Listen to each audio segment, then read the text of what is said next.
Hello, this is Abraham Laboriel, and you are watching for BassPlayersOnly.com.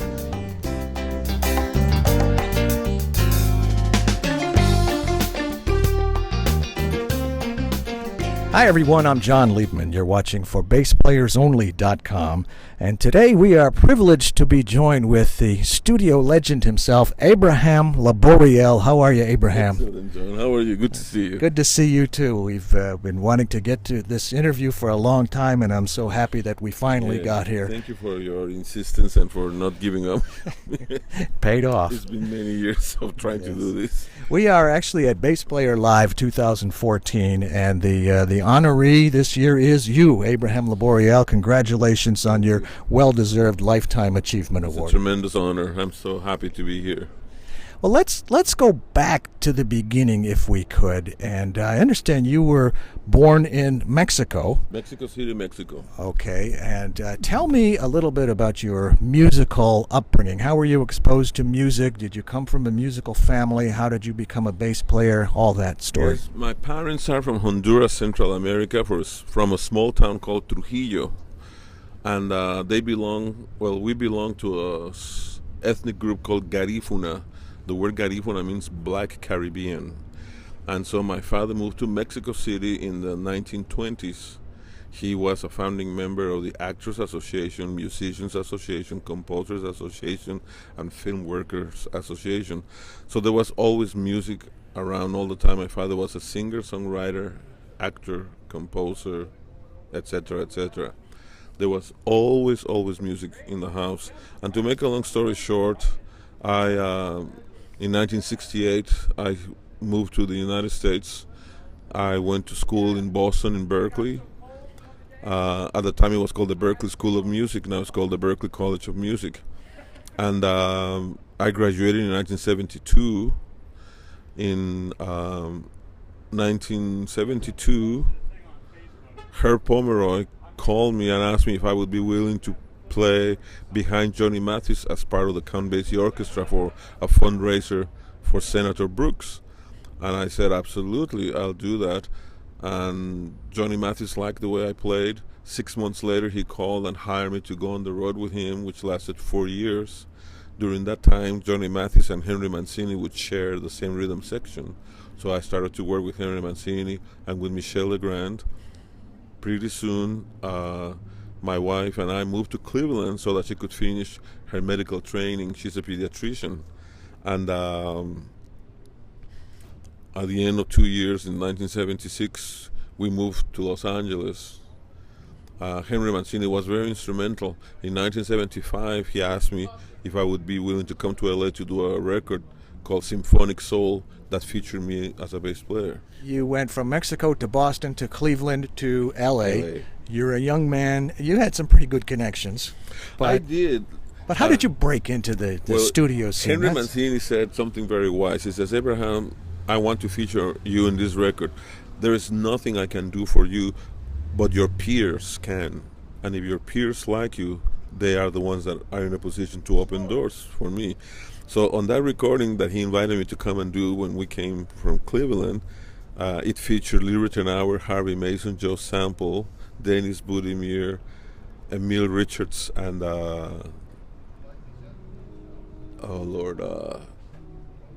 Kane, the Artie Kane on B3. Was that the first time you had met any of those guys? It was my introduction to all of them, and all of them said that if I moved to LA, that there was room for more electric bass players. So a year later, my wife and I, when she was finished with her internship, we came and moved here from Cleveland, and all the doors were closed for 2 years. And it was a very special time because there was no work, nobody needed me. Lee Ritenour had Anthony Jackson. Harvey Mason had Louis Johnson. Joe Sample had Pops Popwell, and everybody else had Chuck Rainey. And he says, well, a year ago when you came and we told you, yes, there was a room, but he says, right now, we are all very happy with our bass players. Yeah, Chuck also came from Cleveland. I didn't know that. Yeah, he's from Cleveland. Wow. Yeah, he's in Texas now, but he's a Clevelander. Yeah, wow.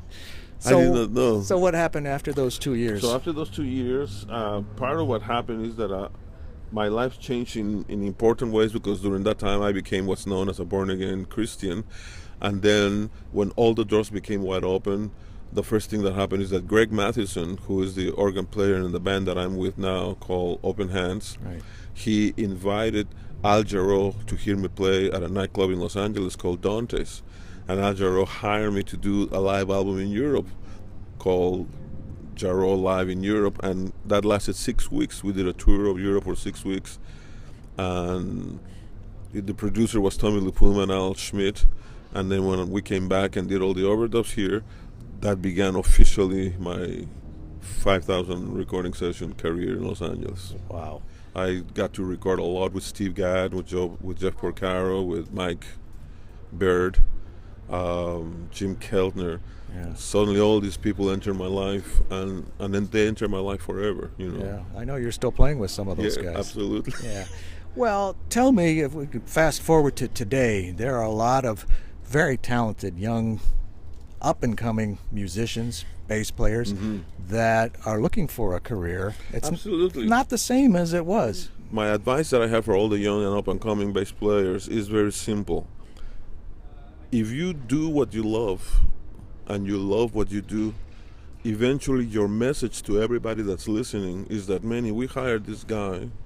Regardless of what style of music it is, we know that they're going to do it with all their heart. But they have to find a different way to do it, because it's not only that the doors are closed, but the doors are not there anymore. Not all of the ones that were. Well, so everybody's got a studio in their house or in their bedroom, and the whole scene has changed. Yeah, the whole scene has changed as far as we can tell and as far as we know. But there's so much going on behind the scenes that is not obvious. You know, people still have a tendency to get together with each other. You know, little rooms, you are walking, driving, and suddenly you hear people playing and you don't know who they are.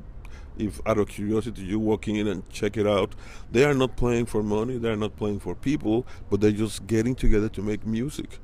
And then eventually when the pendulum swings and people are looking for who are the musicians that like to play together, who are the musicians that when we drive around are making music that's beautiful, logically those are the people that they're going to go looking for. It is very hard. Let me tell you, when you cannot make a living by being a musician, the musician should not despair. There is no shame in making a living doing something else.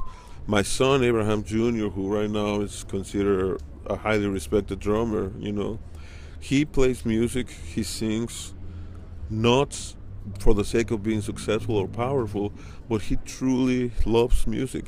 So when he was 14 years old and he says to me, you know, I think that this is what I'm going to do for the rest of my life.